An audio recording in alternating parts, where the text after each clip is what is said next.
여러분, 사진에 등장한 두 복싱 선수가 있습니다. 질문을 한번 드리고 이번 영상을 시작하도록 하겠습니다. 이 사진에 보이는 두 선수가 남자인 것 같습니까? 여자인 것 같습니까? 일반적인 상식의 눈으로 봤을 때 분명히 남자 선수로 보이죠. 얼굴의 골격과 어깨의 골격을 봤을 때 남자 선수로 보입니다. 그런데 이 두 사람은 남자인데 여자로 성전환한 트랜스젠더 선수입니다. 두 번째 사진을 보시기 바랍니다. 사진에 등장한 두 복싱 선수를 주목해 보십시오. 빨간색 유니폼을 입은 사람은 이만해 칼리프라는 알제리 복싱 선수인데 26살입니다. 근데 이 사람은 트랜스젠더 여자 선수인 거예요. 생물학적으로 남자인데 이 남자가 이제 여자로 성전환하는 것이죠. 파란색 유니폼을 입은 사람은 안젤라 카리니라는 이탈리아 복싱 여자 선수입니다. 성별 논란 속에 2024 파리 올림픽 여자 복싱 경기에서 XX 염색체, 여자죠. 이 여자 선수가 XY 염색체, 남자죠. XY 염색체 선수와 대결을 했으나 46초 만에 이 XX 여자 성염색체를 가진 이탈리아 안젤라 카리니가 기권패를 하게 됩니다. 안젤라 카리니 이탈리아 선수는 프랑스 파리 노스 아레나에서 열린 2024 파리 올림픽 복싱 여자 66kg 16강전에서 이만해 칼리프 선수와 경기를 치렀는데 판정패를 당했습니다. 경기 시작 46초 만에 기권패가 나온 것입니다. 카리니는 경기 이후에 눈물을 흘리며 이렇게 얘기를 했습니다. 조국을 위해서 항상 충성을 다했지만 이번에는 더는 싸울 수가 없었기 때문에 경기를 포기했다. 코에 강한 통증을 느껴서 더 이상 뛸 수가 없었다라고 토로를 하면서 눈물을 훔치는 장면이 언론에 공개가 되었습니다. 쉽게 말해서 여장 남자한테 주먹으로 맞은 거예요. 그래 당연히 아플 수밖에 없겠죠. 그러면 이 이탈리아 선수를 이긴 칼리프라는 선수, 이번 대회에 파리 올림픽에 출전한 칼리프는 지난해 세계 선수권 대회에서 국제 복싱 협회로부터 IBA라고 불리는 국제 복싱 협회로부터 실격 처분을 받은 바 있는 사람입니다. 당시 우마르 클레멀레프 IBA 회장은 이 칼리프에 대해서 이렇게 판결을 내렸습니다. 일반적으로 남성을 의미하는 XY 염색체를 그가 가졌기 때문에 남성의 염색체를 가진 사람이 여성의 복싱 경기에 출전할 수가 없다라고 지극히 상식적인 판단과 결정을 내렸습니다. 쉽게 말해서 남자니까 남자 경기에 나가야 되지 왜 여자 경기에 나오냐는 거죠. 성전환이라는 편법을 이용해서 경기에 나오는 것은 스포츠 정신에 어긋난다라고 보았던 것입니다. 자, 근데 이 결정에 대해서 국제올림픽위원회 IOC에서는 어떤 반응을 보였을까요? IOC에서 보인 반응을 그대로 읽어드리겠습니다. 염색체만으로 성별을 결정할 수가 없다라고 판단했습니다. 국제복싱협회에서는 XY 남성의 성염색체를 가진 사람이 XX 여성의 성염색체 즉 여자 복싱 경기에 출전할 수 없다라고 판단을 내렸는데 IOC에서는 그런 염색체만으로 성별을 결정할 수 없다라는 희한한 논리를 펴기 시작한 것입니다. 그러면서 여성 경기에 당연히 여자가 출전했고 그런데 여장 남장한 트랜스젠더 선수에 의해서 크게 가격을 받아서 코에 큰 상처를 입은 그 선수를 걱정한 것이 아니라 이 성전환한 트랜스젠더 선수가 상처를 입을까봐 안타까움을 느낀다. 이렇게 발표를 한 것입니다. 자, 그러면서 이렇게 얘기를 합니다. 모든 사람은 차별 없이 운동을 할 권리가 있다. 파리 올림픽 복싱에 출전하는 모든 선수는 대회에 출전 자격과 참가 규정, 의료 규정을 준수해야 하고 이번 대회는 이전과 동일하게 패스포트, 여권을 기준으로 성별과 나이를 정한다. 이렇게 판결을 내렸습니다. 한마디로 이 사람이 여자 복싱 경기에 출전하는 거 문제가 없다라고 판단을 내린 겁니다. 자, IOC의 입장은 점점점 진화를 합니다. 어떻게 이제 판단을 하게 이르게 되냐면, 성전환 선수의 출전 규정을 짜려면 호르몬 수치가 아니라 이제 이전에는 XY 염색체가 어느 정도 수치에 있냐 이런 것들로 판단을 내렸는데 그 기준도 이제 완화시키고 백지화시키고 있는 단계에 이르렀어요. 성전환 선수 출전 규정을 짜려면 이렇게 얘기를 합니다. 호르몬 수치가 아니라 성전환이 실제로 경기력 우위를 이어졌다라는 그런 경험적인 증거를 제시해야 된다라고 발표를 합니다. 이것이 IOC의 입장입니다. 여러분 이 말이 잘 이해가 되십니까? 성전환하는 것이 실제로 선수들의 경기력 우위로 이어졌다라는 경험적 증거를 제시해야 된다. 이 말은 무슨 말이에요? 경험적 증거, 즉 경험을 쌓으려면 결국 젠더 선수들이 실제 경기에 출전해서 우승한 기록들이 많이 데이터가 쌓인 이후에 판단을 해보겠다라는 그런 말장난에 지나지 아니하죠. 자, 그때 가서 남자가 트랜스젠더가 돼서 여자 경기에 출전해서 많은 우승과 메달을 따가니 이것은 문제가 있다라고 그때 판단할 수 있을까요? 아마 그때 가서 이런 부분을 IOC가 지적을 하고 판단을 내린다고 한다면은 이제 수많은 인권 단체들로부터 몰매를 맞을 것입니다. 그러니 이 말은 이미 허용을 하겠다라는 그런 말장난에 지나지 않은 것입니다. 자, IOC의 판단 기준 중에 우리의 고개를 갸우뚱하게 하는 것이 있습니다. 바로 남자냐 여자냐 이것을 판단할 때 여권 패스포트를 기준으로 판단한다, 결정한다라는 얘기를 했습니다. 자, 인간의 생물학적 성별은 성염색체 한 쌍의 배열 상태에 따라서 XY 남자이냐 XX 여자이냐라고 결정이 됩니다. 다시 말해서 인간은 XY 성결정계로서 일반적으로 여성은 XX 염색 성염색체를 가지고 있고 남성은 XY 성염색체를 가지고 있습니다. 결국 인간의 성 남성이냐 그가 여성이냐의 판단은 바로 Y 염색체가 있냐 없냐로 판단을 한다라는 것이죠.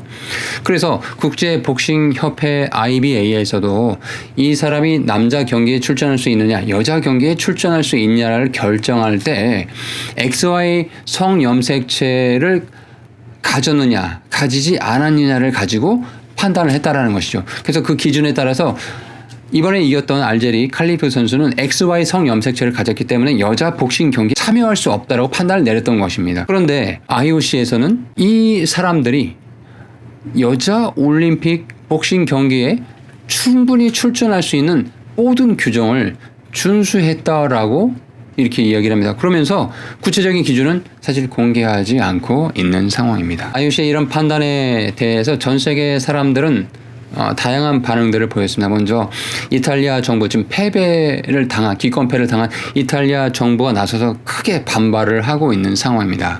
조르지아 멜로니 이탈리아 총리는 남성의 유전적 특성을 가진 선수가 여자 대회에 출전하는 것은 말이 안 된다.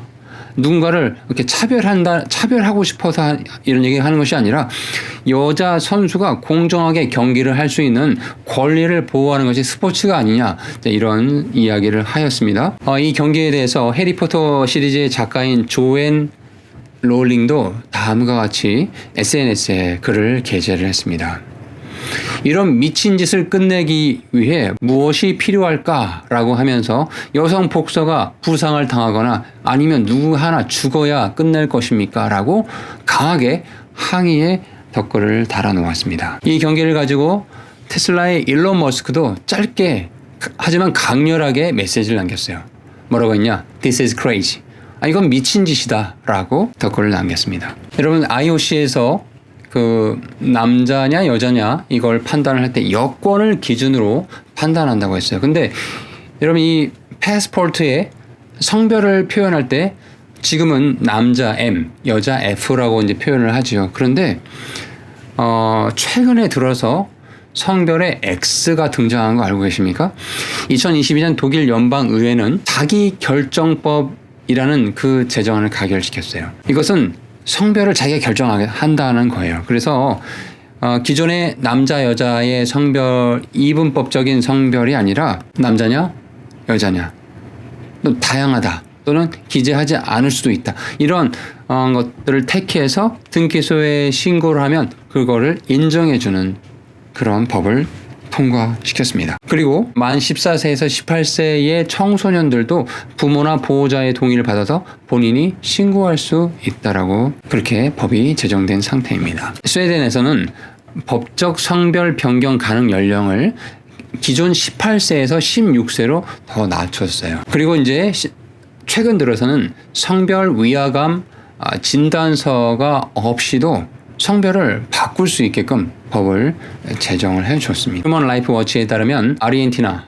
벨기에, 덴마크, 아일랜드, 룩셈부르크, 몰타, 노르웨이, 포르투갈, 스페인, 우루과이 등은 이미 본인의 선택으로 법적 성별을 인정받을 수 있게끔 제도를 정비했다라고 합니다. 제가 2024 파리 올림픽에 있었던 여자 복싱 경기 한 가지 사례를 이렇게 길게 설명을 드렸습니다.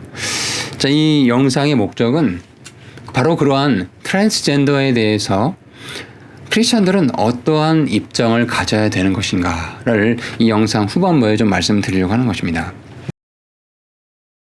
하나님께서는 처음에 사람을 창조하시고 그 사람을 남자, 여자 딱 두 가지 성으로 만들어 주셨습니다. 그러니 하나님께서 각 개인이 태어날 때 그 사람에게 남자냐, 여자냐 이런 생물학적인 성별을 어쩌면 그가 모태, 어머니의 모태에서 생성될 때부터 다 정해 놓으시고 그렇게 그 사람이 이 땅에 태어날 수 있게끔 하셨다라는 겁니다. 시편, 성경 말씀 하나 보겠습니다. 시편 139편 13절을 보시기 바랍니다. 주께서 내 콩팥을 소유하셨으며 내 어머니 태에서 나를 덮으셨나이다. 주의 눈이 아직 불완전한 나의 실체를 보셨으며 계속해서 형성되는 나의 모든 지체들이 주의 책에 기록되되 그것들 가운데 아직 하나도 존재하지 않았을 때에 기록되었나이다. 이 말은 무슨 말입니까? 어머니 모태에서 어떤 한 사람이 수정이 되어서 이제 아직 완전한 사람의 형태를 갖추지 못했다 하더라도 바로 그 수정체 자체가 하나님 보시기에는 한 존재로 보셨다라는 거예요.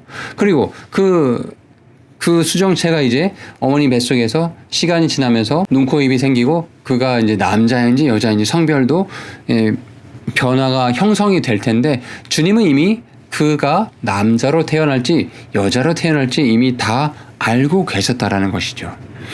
에레미야서 1장 5절의 말씀에도 이런 말씀이 있습니다. 에레미야가 이렇게 고백합니다. 내가 너를 뱃속에 짓기 전에 너를 알았고, 하나님께서 에레미야가 어머니 뱃속에 생기기 전부터 하나님 모든 거 다 알고 계시는 분이기 때문에 알았다라는 거예요. 에레미야를 알았다는 거예요. 동일하게 하나님께서 저와 여러분 모두 각자의 어머니 뱃속에서 이렇게 신비로운 방법으로 이 땅에 태어나지 않았습니까? 근데 하나님께서 이미 저와 여러분이 남자로 태어날지 여자로 태어날지 이미 다 알고 계셨다라는 겁니다. 너가 태에서 나오기 전에 내가 너를 거룩히 구별하였다. 또 너를 민족들을 향한 대언자로 세웠노라. 이 말은 무슨 말입니까? 에레미야가 어머니 뱃속에서 형성되기 전부터 그가 어떤 존재로 어떤 인생을 살아갈지를 하나님께서 그에 대한 큰 계획을 갖고 계셨다라는 거예요. 운명론이 아니라 하나님 전지전능하신 분이시기 때문에 미리 아심에 따라서 어떤 한 사람 개인의 인생을 통해서 하나님께서 어떻게 영광 받으시고 그가 어떠한 인생의 미션들을 수행할지를 다 알고 계신다라는 겁니다. 참 놀랍죠. 그러니 저와 여러분 한 사람 한 사람이 매우 귀중한 존재라는 그런 은혜가 되는 말씀이라는 것을 우리는 알 수 있습니다. 자, 그런데 이런 트랜스젠더 같은 성 문제에 있어서 퀴어 신학은 이렇게 얘기를 합니다. 자신의 개인의 자기 결정권과 개인의 성 정체성 탐색을 강조를 해요. 자기가 결정할 수 있다라고 판단하고 있어요. 근데 성경 말씀 뭐라고 하겠죠? 남자냐 여자냐 이 결정은 주님께서 각 사람을 모태에서부터 그 사람을 남자인지 여자인지로 결정해서 이 땅에 태어나게끔 하셨다라는 말씀을 하고 있거든요. 그런데 퀴어 신학하는 사람들은 그게 아니다. 이 땅에 태어나서 혹시 내가 생물학적으로 남자로 태어났다 하더라도 여자로 얼마든지 결정해서 내가 바꿀 수 있다라고 가르칩니다. 근데 성경이 이렇게 말씀하고 있습니까? 성경은 그거에 대해서 한 번도 지지하는 말씀을 하신 적이 없습니다. 그러니 성별을 자신이 결정해서 얼마든지 의학의 도움을 통해서 내가 바꿀 수 있다라는 이 관점은 하나님께서 정해놓은 그 놀라운 창조의 원리들을 정면으로 대적하는 참 무섭고 두려운 일이라는 점을 좀 기억하시면 좋겠습니다. 고린도전서 7장 17절에 이런 말씀이 있습니다. 하나님께서 각 사람에게 나누어 주신 대로 주께서 각 사람을 부르신 대로 그렇게 각 사람은 걸을지니라. 내가 모든 교회에서 이렇게 할 것을 규정하노라. 자, 고린도전서 7장은 남자와 여자, 남편과 아내에 대한 이야기도 하면서 또 결혼에 대한 이야기를 하고 있습니다.